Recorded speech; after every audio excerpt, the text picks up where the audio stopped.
Sudan armiyasi tarkibida vazifa o'tayotgan Bayraktar Akıncı qurolliq uchquchisiz aeroplanni Janubiy Kordofan atrofida ijro qilingan harakatda tez yordam berish qismlariga tava Xitoyda ishlangan F-2000 tiplik havo mudofaa sistemasini Turkiyaning Roketsan shirkatining yuqori aniqlikdagi bombasi bilan dal zarba berib, parçaqlab tashildi.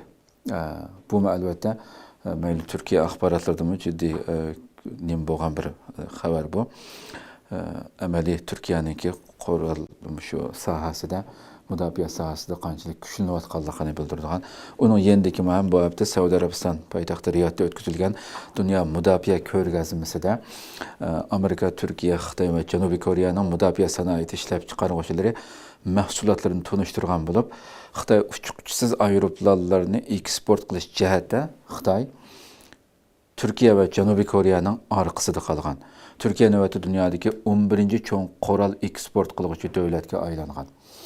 Shu yaqinqi yillardan buyon albatta ko'rib turibsizlar. Mayli insonsiz, ya'ni uchquchisiz, qurolsiz bu aeroplanlar masalasi bo'lsin.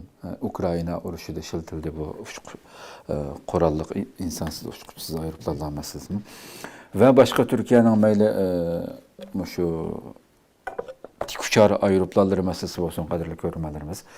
Shu yaqinqi yillarda ko'plab tilga ilinayotgan o'z-o'zini qamdash jihatda qurol sohasida o'zini qamdab qolmay, balki dunyoning nurg'un davlatlarga eksport qilish masalasida ko'z ko'rinayotgan bir jihatda ilgarilayotdi. Bu albatta islom dunyosi uchun, turk dunyosi uchun xo'shallanarli bir taraqqiyot va bundan keyingi planlarimiz albatta nihoyat yuksak darajada ketyapti Turkiyaningki.